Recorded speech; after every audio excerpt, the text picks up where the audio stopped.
Bismillahirrahmanirrahim.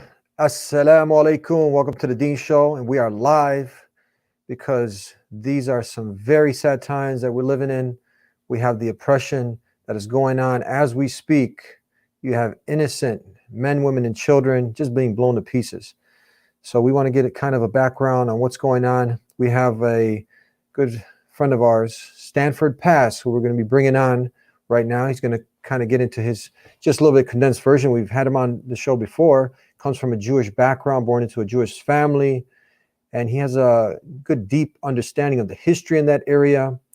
And let me bring him on so he can kind of take off from here with the rest. How are you, Sanford Pass? Eddie, peace be with you. I'm as good as I can be under the circumstances by the grace of Allah. Yeah. Yeah, it's very nice to have you on with us. Just for the people that don't know a little bit about your history and your background, can you tell us? I mentioned that you come from a Jewish background, born in a Jewish family.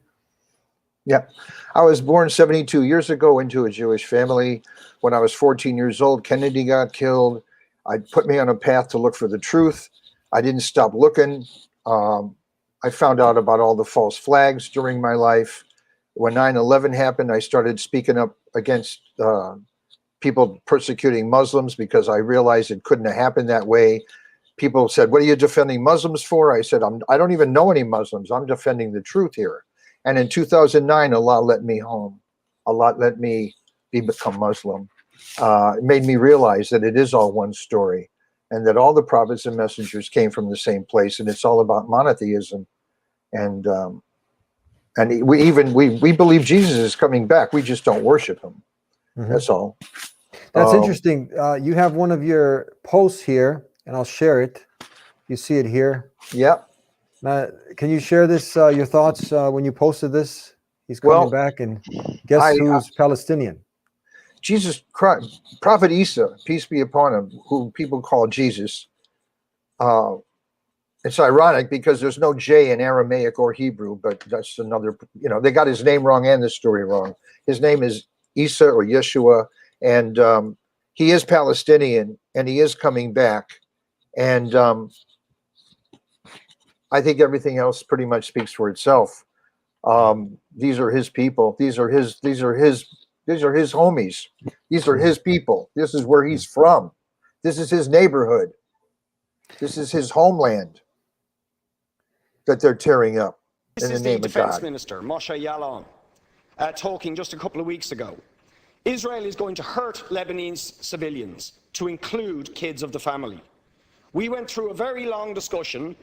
We did it then. We did it in the Gaza Strip. We are going to do it in any round of hostilities in the future. That's the Defense Minister.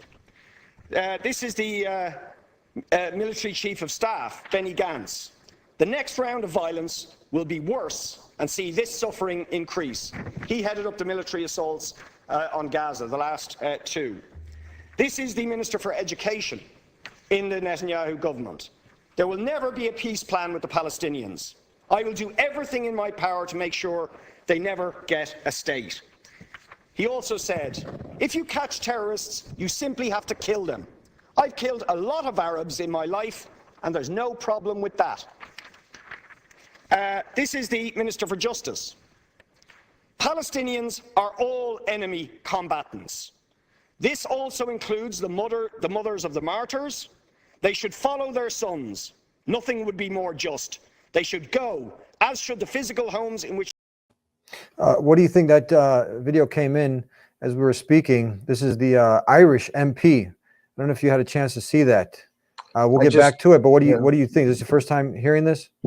First time I've heard this. I've heard all of these accusations and proofs before. I didn't hear it from the Irish before, and may Allah bless them for speaking up. Defense Minister. We got it back up. Did you want me to go ahead? We'll go ahead and finish it here together, and then get your thoughts on your reaction to this. Okay. That's the Israeli Minister for Justice in the last few months. The Israeli Minister for Deputy Minister for Defense. Palestinians are beasts. They are not human.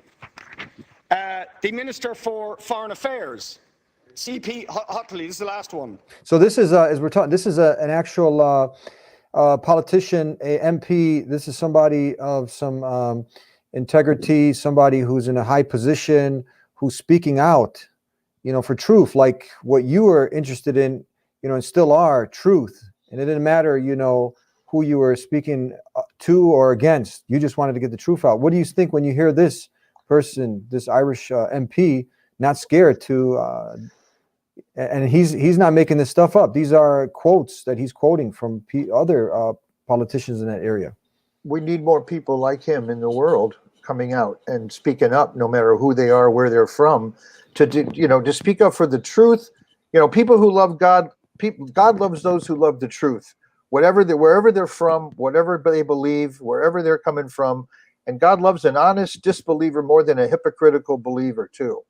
So it's time for people to stand up and start talking. People are committing atrocities in broad daylight. What started me off on this was a president getting his head blown off on television, and they got away with that. And look at us now. Look at what they're doing now in broad daylight. They don't get me started with the World Trade Center. Okay, but anyway, the point of it is, Eddie, that the Zionist Congress of 1897 decided to take Palestine. Okay, that's when they decided to take Palestine. In 1897, that was 124 years ago. Hitler was 8 years old. This has nothing to do with World War II or the sympathy for the world, for the Holocaust. My heart goes out to all the people that suffered in World War II, but Zionism has nothing to do with it. They're using it. They're using it as a red herring argument to justify what they're doing now. They decided in 1897 to take Palestine when Hitler was 8 years old.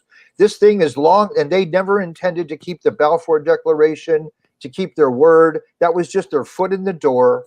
They got into Palestine the following way. Can I go on a little rant here, Eddie? Yeah, yes, go ahead. Okay. During World War, all right, first of all, the Khazarian Jews, the Middle Ages, when the Khazarians were grafted into the Jewish religion, for a political reason by a king over in the Black or Caspian Sea area, a place called Khazaria. There was an element of people within that group who were just hell-bent on just being in charge of whatever they were in. They just wanted to own everything, run everything, do everything. There wasn't all of them, but there was an element within the group. They never were able to land at a home and be welcome because of this. Germany took them in. They flourished in Germany. Music, art, medicine, philosophy, everything. They flourished in Germany. When World War I broke out, this group of people who become the Zionists, the Rothschilds came out of them. They were goldsmiths who became moneylenders to countries who realized they had all the power. They controlled the money. They own all the central banks in the world now. But I digress. Let me get back to the point here. When this got started, they decided to. When I started talking about the Rothschild, I got off on a second. Just give me 1 second. No worries. We're gonna we'll continue when you find your place. Please let us know. We're gonna go ahead and continue on with this here. My position is that between the sea and the Jordan River, there needs to be one state only, the state of Israel. There is no place for any agreement of any kind that discusses the concession of Israeli sovereignty over lands conquered in 1967. Now, these are. Did you find your place? Yeah, I got it. Go ahead. When World War I began, okay, the Zionists, the people who were that element of the Khazarian, Ashkenazi, Eastern European Jewish converts, went to England after the Zionist Congress, and they said, we want Palestine, because somehow England had some kind of mandate or control of the Middle Eastern area.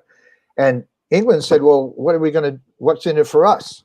And the German Zionists, who had been welcomed into Germany, said, if we can get the United States into World War I to beat Germany and for you to be victorious, will you give us Palestine? And England said, sure. So the German Zionists went to the United States and got the United States involved in World War I. And Germany was flattened after World War I. Okay? And that's what happened. And that's why Germany developed such a hatred for Jews, which most Jews have no idea about. I'm not justifying what happened to the civilians in World War II. I'm just saying this is the roots of it. And the fact is that Palestine was a pawn, that the Rothschild family wanted Palestine. Theodore Herzl wanted to go to Argentina, but the Rothschilds, money talks, so they got Palestine. Beachfront property, the Mediterranean. They wanted to run the world. The bankers wanted to run the world from a beachfront Mediterranean property. Maybe have Donald Trump run the golf courses, Mm-hmm. We'll continue on here, and then we'll get some more from some of the history that you're talking about. Yeah. The official statements of several ministers of the current government of Israel. In one case, actually advocating genocide of all Palestinians, including children, and calling them snakes. Now, can I ask you, Taoiseach, do you not think that if we're defining terrorism, that is the language and thinking of terrorists, that it is absolutely unacceptable in civilized politics, in civilized international relations, for the heads of government of a state that we carry on normal relations with and who you met in Paris to advocate those sort of views when we know they have also led on to the deaths of thousands of Palestinians, innocent men, women and children? What have you to say, Taoiseach, about those sort of views being expressed by the Israeli government? What are your thoughts on what he has to say? He's nailing it. He's totally putting their feet to the fire. This man is brave and he's telling the truth. The whole idea that this was a plan since 1897 shows like they had a premeditation to do this. This is not a knee-jerk to World War II or the poor Jews that came out of Europe or any of that. They had a plan way deeper than that. And the Balfour Declaration, which I sent you a copy of, they had never intended. There was no intention. Go ahead. Keep going. There was no intention for them to keep the Balfour Declaration in good faith. That was just their foot in the door. Because I sent you another graphic from Chaim Weizmann in 1920, 3 years after the Balfour Declaration, which was very arrogant and basically said, we're coming, and whether you like it or not. This was their plan since 1897. What you see on the board right now is this is their plan to expand. The two blue lines in the Israeli flag are the Nile and the Euphrates. That's the two blue lines in the flag of Israel. And the star is this Rothschild star, not the Star of David. It was the shield of the Rothschilds' business back in the day. Only it was red. Rothschild was a red star, but it became a blue one. Anyway, that was their plan from square one, was this greater Israel. That's what it's. I was a little kid in the 50s looking at a 13-inch black and white TV, watching the Mideast crisis in black and white since I was a knee-high to a table, and I've been watching this all my life. And that's what I didn't know about this till I was almost in my senior years. I didn't know about this. My parents didn't know. A lot of good Jews in America had no idea. Were both your father and mother Jewish?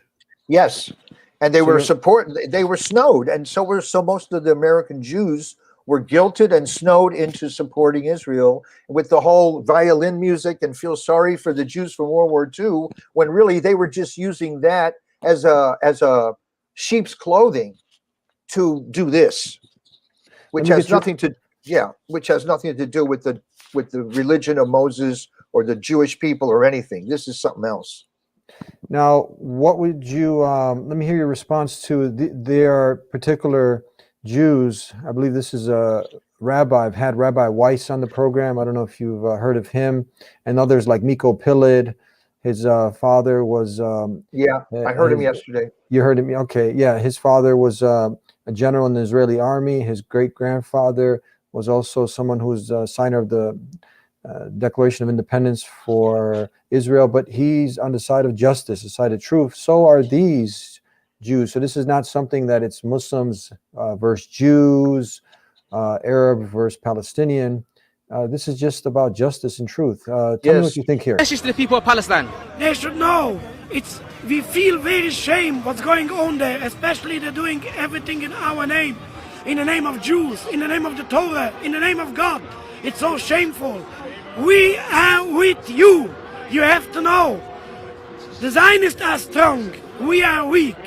But God is on our side.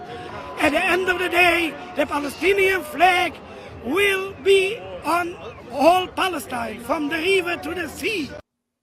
Wow, what do you think of that? I think he's another one telling the truth.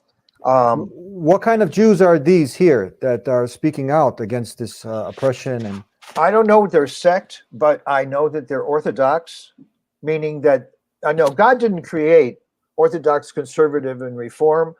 Allah created, He gave the word down, and these folks are trying to adhere to the Torah, which is the book of guidance, and they're trying to follow the book of guidance the best they can, and they know from doing that what's going on in the name of Judaism by the Zionists is a total fraud. It's a total lie. For the Jews, for Netanyahu to stand there and say we represent all the Jews in the world is a big lie, and he has a lot of stinking nerve to say that. That's all. Have you ever been labeled this term here? Oh yeah, I've been labeled anti-Semitic a lot, especially by some of the people that were closest to me, because that's just the way it goes. Unfortunately, a lot of ignorant people have a blind hatred for different people, Jews or whatever, other kind of people too. But when you get down to why that hatred began, actually Theodore Herzl used anti-Semitism as a way for fundraising. This was a tool that was used to, and again, as I mentioned about World War I and the German Zionists getting the United States into World War I to flatten Germany, the Germans didn't hate the Jews because of their high intellect or they were jealous of them or any of that. They hated them because they sold them out in World War I and Germany was totally decimated. That's why they didn't like them. Up until then, they were getting along great. There's a rich history. I mean, for over 1,000 years, isn't it right that the golden ages for the Jewish people was living in Spain, Andalus, when the Muslims were ruling? Can you talk about this?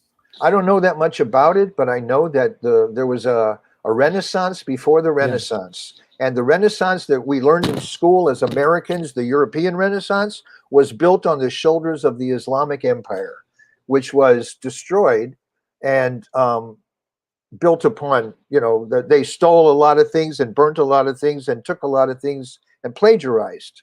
But I'm not a scholar or well-versed in Andalus knowledge or history. But I did want to say that Allah is using me, he gave me the life he gave me. He led me through Judaism, Christianity, a lot of other things, and to be a Muslim. Then I came to substitute somebody at one of your interviews in New Jersey. I was asked to just stand in because somebody couldn't make it.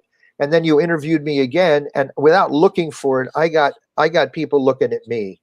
And then because of that, this woman came to me in December who's in Gaza on Facebook. She came to me and she said, "Can you help me?" And Sister Nevin is in Gaza.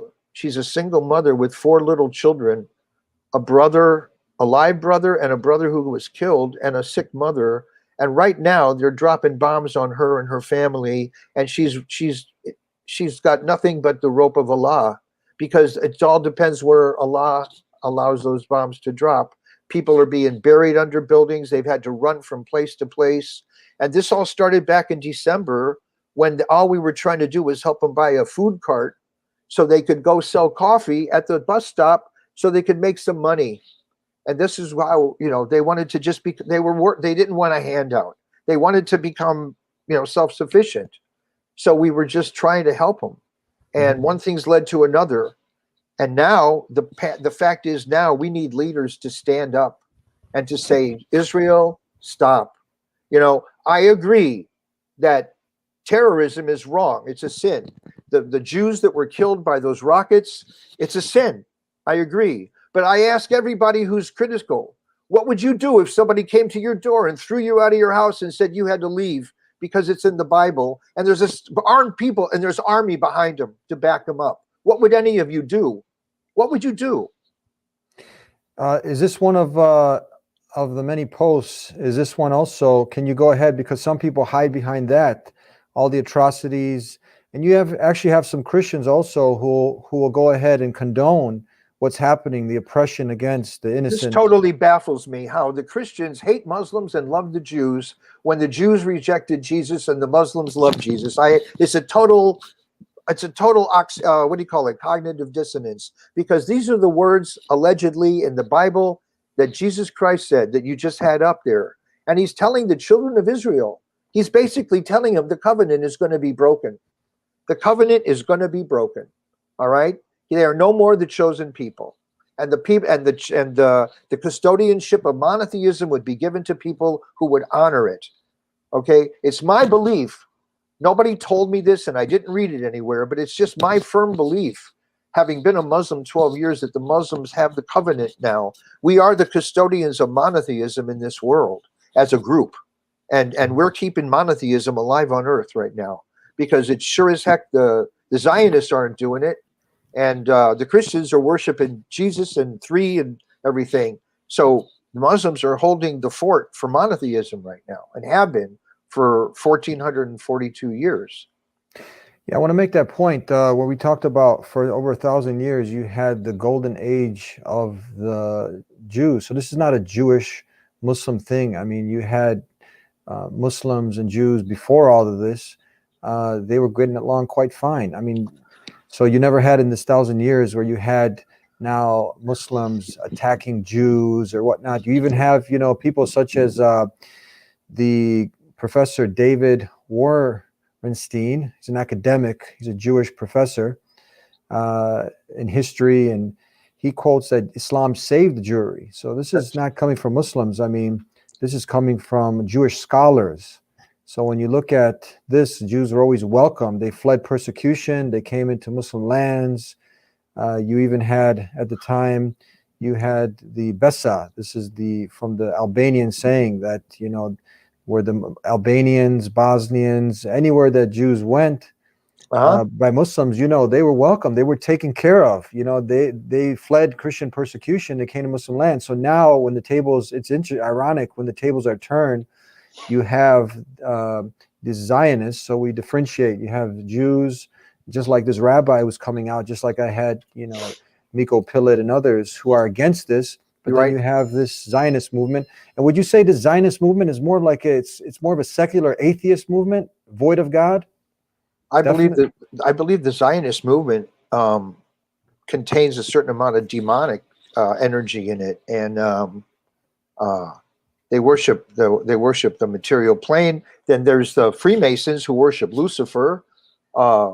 Pretty much, they believe that Lucifer is like it's like when you have a family and the father's an old grumpy old man, and the oldest son is trying to like save the rest of the family from his grumpiness. So he's going to enlighten the younger children, the younger brothers and sisters. This is what they believe. They believe the old God is like some old, out of date, and Lucifer is going to enlighten the human race. This is like, what's his name? Albert Pike and Morals and Dogma, the Freemasons and so forth. And Zionism has a relationship with them. I just sent you a picture, Eddie. I just sent you a picture, Eddie, of an old Arab man and an old Jewish man walking hand in hand. This was in 1923, before the Zionists got their claws in too deep. I sent you a picture just now, if you have it. This is something that we're talking about, and this is where good human beings need to step up, no matter if you're Jewish, no matter if you're Christian, to stand up against injustices. And now you can see what happened, because in the human being, God Almighty has put in all of us this innate nature to want to do good, to to be on the side of justice, you know, and it's not a coincidence. Now, this is an Israeli soldier who's done some of this ethnic cleansing, who's committed some of these crimes, and look what happens to the soul. Just pay attention to this. It's very interesting, Sanford. Pay attention to this. Yes. מביאים אותי לעוד יחידה ולעוד יחידה ולעוד יחידה, מתזזים אותי בצבא, ואף אחד לא לוקח אחריות, אף אחד לא מטפל בי! ואני מתלונן, אני צועק, אני משתין בלילה מפוסט טראומה! הוא בא אליי והוא אומר לי, למה הרגת אותי? He comes to me. Did you hear that? The innocent person that he killed comes to him and said, why did you kill him? He's like going crazy now. Look how, and what do you think about it when you hear that? I feel like Allah is turning this person's heart and turning him into an agent of good.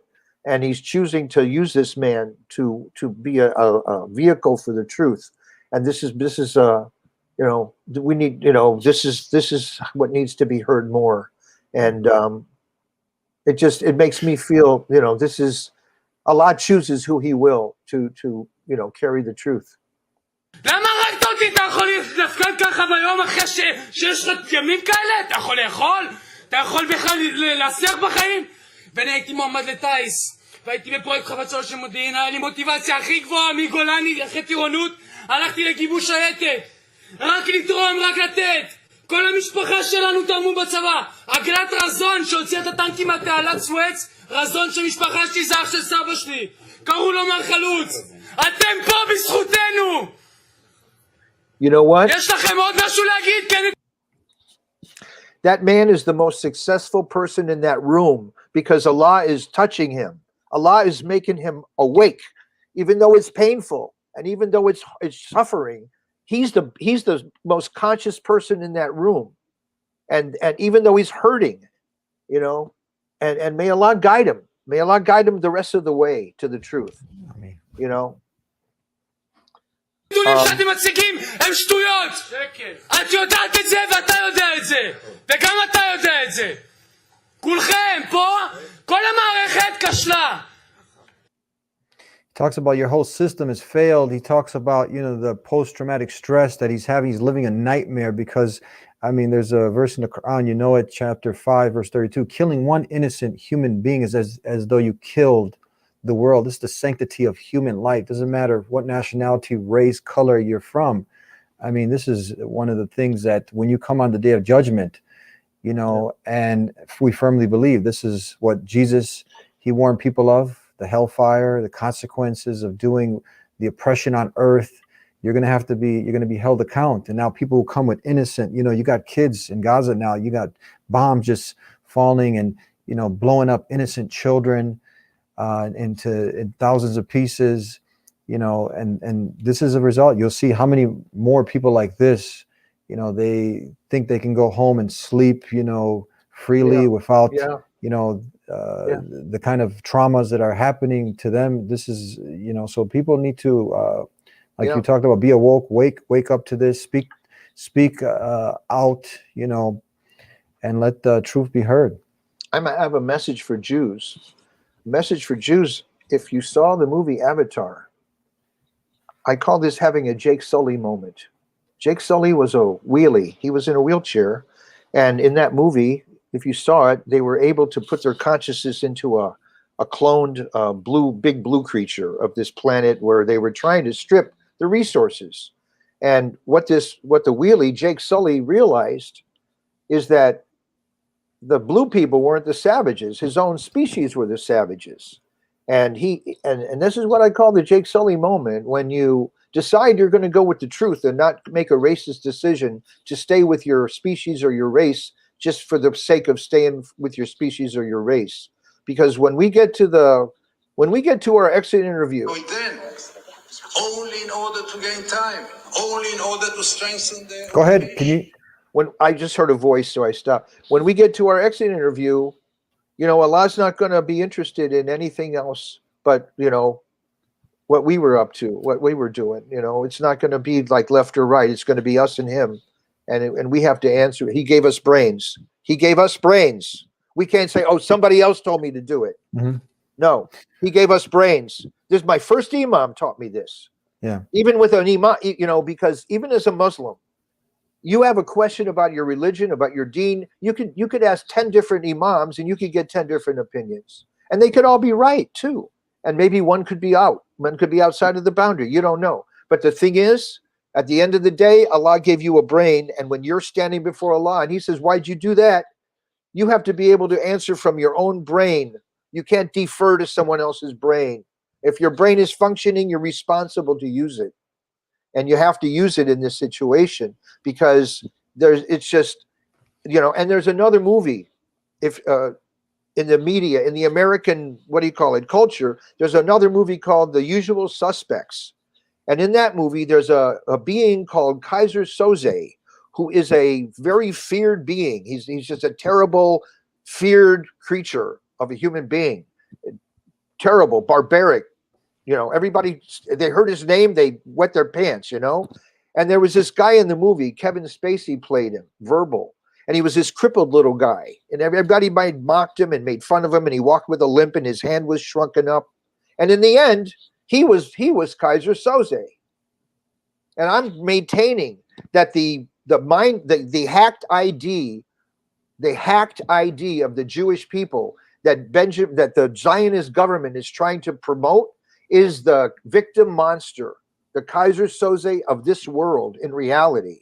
1 minute, they're the victim, and the next minute, when you're not looking, they're the monster. And this is who they are. And you have to know this. And this is not anti-Semitism. This is anti-Zionism. And it's not the same thing no matter what they say. They can weld it together with a blowtorch. It's not the same thing. Can you talk about, do you know, because many people don't understand the current plight of the Palestinians there, the Muslims, even Christians who are Palestinians, they also suffer at the hands of this injustice. Okay. Just off the bat, some of the laws. I'll give you for instance. Let me give you for instance. Go ahead. In Gaza, where Sister Nevin is with her family, the Jews, the Zionists, I don't want to say the Jews because they mix up the political agenda with the religion. The Zionists destroyed the infrastructure back in 2005 in Gaza. And then they sabotaged any attempt to rebuild it, the electrical grid.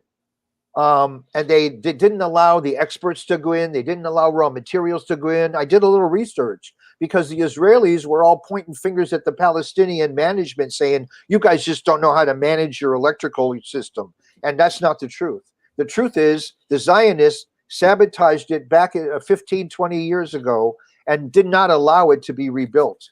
And that's why Sister Nevin was only getting 8 hours of electricity a day.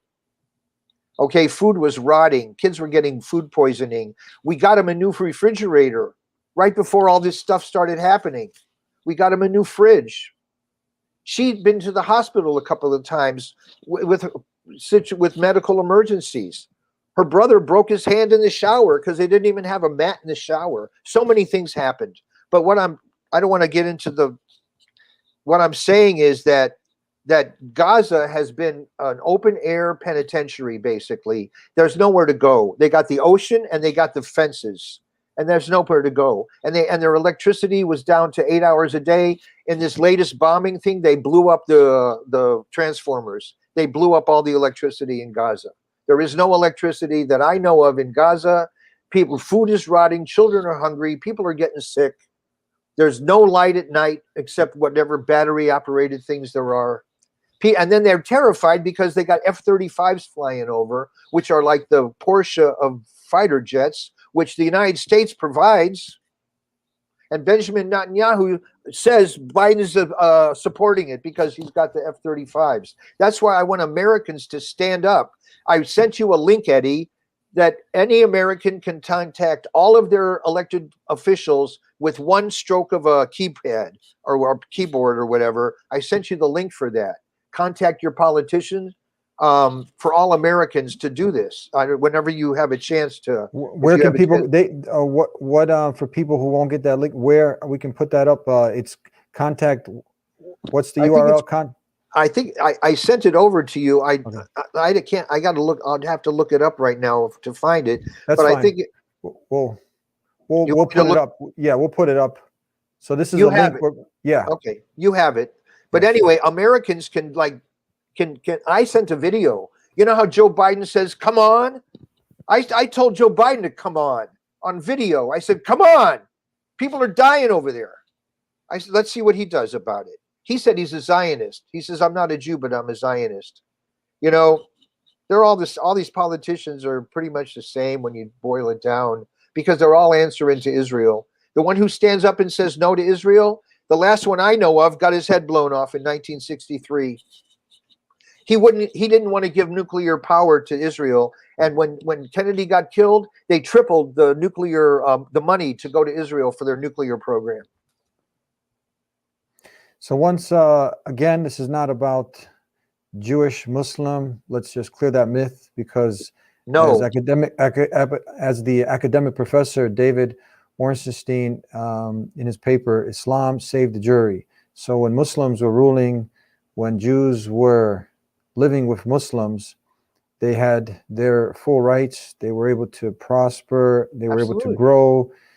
This is against injustice. You have we're commanded. We're Yes, commanded to live in to be- peace with anybody who wants to live in peace with us. yeah. This is from But- Allah. hmm So what advice would you have for people who are just kind of confused? You know, they read the headlines and they see that, okay, you know, they're getting the spin of the story. They're not understanding, you know, the real history and what's going on there, the injustices, the open air prison where people are living in, the lack of food, water, basic human necessities, the basic rights that a human has, you know, they're been taken away and nobody would stand for it here. You know, imagine, you know, should that person, because he's Palestinian Muslim, have to stand for it there? You know, what advice where people can, there's a great documentary called Occupation 101. It's on YouTube, Occupation 101. Anything else for people who are hearing this for the first time? They want to learn more? You know, haters are going to hate, Eddie. You know, you could like in Surah Baqarah, you could talk to some people till you're blue in the face and then nothing's going to change them. But there might be that one person sitting in the back just taking it all in it's going to change their life. And all you can do is just keep letting your light shine and keep telling the truth. And whoever preaches a word that means God, broadcast, and you are a preacher because you're broadcasting. You're actually whoever's broadcasting. All right, you broadcast, and when you broadcast, people have a choice to pick up the frequency or not. And that's up to them and up to Allah, whose heart is open and who hears this. And it's, you know, we're getting up to the money shot. This is the time. We're getting so close to the time before the hour.